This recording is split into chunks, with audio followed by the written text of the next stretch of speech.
নমস্কার বন্ধুরা, welcome to my YouTube channel career guide India. আজ আমরা কথা বলতে চলছি আইকিউ সিটি মেডিকেল কলেজ সম্বন্ধে। আজকের আমরা এই ভিডিওতে এই কলেজের সম্বন্ধে আলোচনা করবো। এই কলেজটি কত সালে এস্টাবলিশ হয়েছে, এই কলেজটি কোথায় অবস্থিত, এই কলেজ এমবিবিএস এর সিট সংখ্যা কটি, এই কলেজে এমবিবিএস পড়তে গেলে তোমাদের কত টাকা খরচ হতে পারে, এবং এই কলেজের লাইব্রেরি কেমন, ক্লাসরুম কেমন, হস্টেল কেমন, ক্যাম্পাস কত বড়, হসপিটাল কেমন, হসপিটালে কী কী ফ্যাসিলিটি রয়েছে, হোস্টেলে কী কী ফ্যাসিলিটি রয়েছে, এ টু জেড বিষয় নিয়ে আজকে আমরা আলোচনা করবো এই ভিডিওতে।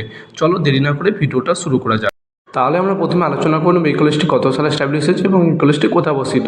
এই কলেজটি 2013 সালে এস্টাবলিশ হয়েছে এবং এই কলেজটি ওয়েস্ট বেঙ্গল রাজ্যের দুর্গাপুর শহরে অবস্থিত, এবং এই কলেজটি West Bengal university health science থেকে অনুমোদিত এবং এনএমসি থেকে স্বীকৃত, এবং এই কলেজটির সামনে রেলওয়ে স্টেশন আছে এই দুর্গাপুর জনসং রেলওয়ে স্টেশন। এই কলেজটির সামনে এয়ারপোর্ট আছে কাজী নজরুল ইসলাম এয়ারপোর্ট।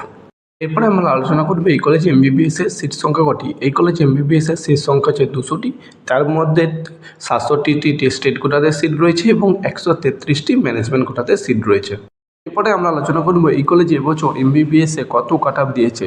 তোমরা যদি এই কলেজে এমবিবিএস এ কাট অফ দেখো, স্টেট কোটাতে কাট অফ দিয়েছে, ইউআর ক্যাটাগরিতে কাট অফ দিয়েছে 227 স্কোর, ওবিসি এ ক্যাটাগরি দিয়েছে 618 স্কোর, ওবিসি বি ক্যাটাগরি দিয়েছে 616 স্কোর, ইডাব্লিউএস ক্যাটাগরিতে দিয়েছে 531 স্কোর, এসসি ক্যাটাগরিতে দিয়েছে 514 স্কোর এবং এসটি ক্যাটাগরিতে দিয়েছে 234 স্কোর। এবং তোমরা যদি এই কলেজে ম্যানেজমেন্ট কোটার কাট অফ দেখো, এই কলেজে ম্যানেজমেন্ট কোটার কাট অফ দিয়েছে 169 স্কোর। তোমাদেরকে all India rank West Bengal র্যাঙ্কটা বললাম না, সেটা তোমরা স্ক্রিনে দেখে নিতে পারো। এরপরে আমরা আলোচনা করবো এই কলেজে এমবিবিএস পড়তে গেলে তোমাদের কত টাকা খরচ হতে পারে। এই কলেজে এমবিবিএস এর ফিস রয়েছে, তোমরা যে স্টেট কোটার ফিস দেখো, স্টেট কোটাতে ফিস রয়েছে 2,74,000 টাকা পার সেমিস্টার ফিস আছে, অ্যাডমিশন ফিস আছে 50,000, কসান মানি আছে 15,000। এবং তোমরা যদি এই কলেজে হোস্টেল ফিস দেখো, এই কলেজে এসি রুমের ফিস রয়েছে 1,75,000 টাকা পার ইয়ার ফিস রয়েছে, এবং নন এসি রুমের ফিস রয়েছে 1.5 লাখ টাকা পার ইয়ার ফিস রয়েছে। এবং তোমরা যদি টোটাল করে দেখো, তোমাদের টোটাল স্টেট কোটাতে কোর্স ফি হোস্টেলারে সব কিছু নিয়ে দাঁড়াবে প্রায় 32-33 লাখ টাকার মতন। এবং তোমরা যদি এই কলেজে ম্যানেজমেন্ট কোটার ফিস দেখো, এই কলেজে ম্যানেজমেন্ট কোটাতে ফিস আছে তোমার হচ্ছে 10,94,000 টাকা পার সেমিস্টার ফিস আছে, অ্যাডমিশন ফিস আছে 50,000, কসান মানি রয়েছে 15,000, হোস্টেল ফিস সবার সমান। এবং তোমরা যদি টোটাল করে দেখো, টোটাল তোমাদের ম্যানেজমেন্ট কোটাতে এই কলেজে পড়তে গেলে খরচ আসবে প্রায় 1,05 থেকে 10 লাখ টাকার মতন। এরপরে আমরা আলোচনা করবো এই কলেজে ক্লাসরুম কেমন, এই কলেজে লাইব্রেরি কেমন, এই কলেজে হসপিটাল কেমন, হসপিটালে কী কী ফ্যাসিলিটি, হোস্টেলে কী কী ফ্যাসিলিটি, কলেজে কী কী ফ্যাসিলিটি। তোমরা যদি এই কলেজে ক্লাসরুম দেখো, উন্নত মানের ক্লাসরুম। তোমরা যদি এই কলেজে লাইব্রেরি দেখো, বিশাল বড় লাইব্রেরি, এই লাইব্রেরিতে বহু বই সংরক্ষিত রয়েছে।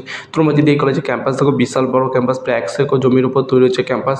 তোমরা যদি এই কলেজে হোস্টেলে, এই কলেজে গার্লস বয় দুটো হোস্টেলই ব্যবস্থা রয়েছে, এবং এই হোস্টেলে ননভেজ ভেজ সব কিছু খাওয়ার দাওয়ার তোমরা পাবে। এবং তোমরা যদি এই কলেজের হসপিটাল দেখো, বিশাল বড় হসপিটাল, প্রায় 1200 বেডের হসপিটাল। এই হসপিটালে প্রতিদিন বহু পেশেন্ট যাতায়াত করে। এই হসপিটালে আইসিইউ থেকে শুরু করে অপারেশন থিয়েটার থেকে শুরু করে সব কিছু তোমরা দেখতে হবে। এবং তোমরা যদি এই কলেজে ফ্যাসিলিটি, এই কলেজে খেলাধুলা শুরু থেকে স্পোর্টস থেকে শুরু করে এবং তোমার এই জিম থেকে শুরু করে সব কিছু ব্যবস্থা রয়েছে। তোমরা যদি এই কলেজে অ্যাডমিশনের জন্য ভেবে থাকো, তোমরা অ্যাডমিশন নিতে পারো। তোমরা যদি আমাদের থ্রুতে অ্যাডমিশন নিচ্ছে, আমাদের নিচে দিয়ে কন্ট্যাক্ট নম্বর যোগাযোগ করতে পারো। এবং তোমরা যদি কেউ যদি এমবিবিএস ছাড়াও কেউ যদি এমডি এমএসসি অ্যাডমিশন নিতে চায়, তোমরা আমাদের থ্রুতে অ্যাডমিশন নিতে পারো। আমাদের নিচে দেওয়া কন্ট্যাক্ট নম্বর আছে, কন্ট্যাক্ট নম্বরে যোগাযোগ করতে পারো। এবং তোমাদের যদি এই ভিডিওটি ভালো লাগে, লাইক কমেন্ট শেয়ার করতে ভুলবে না, এবং আমাদের চ্যানেল নতুন হলে আমাদের চ্যানেলটি একটি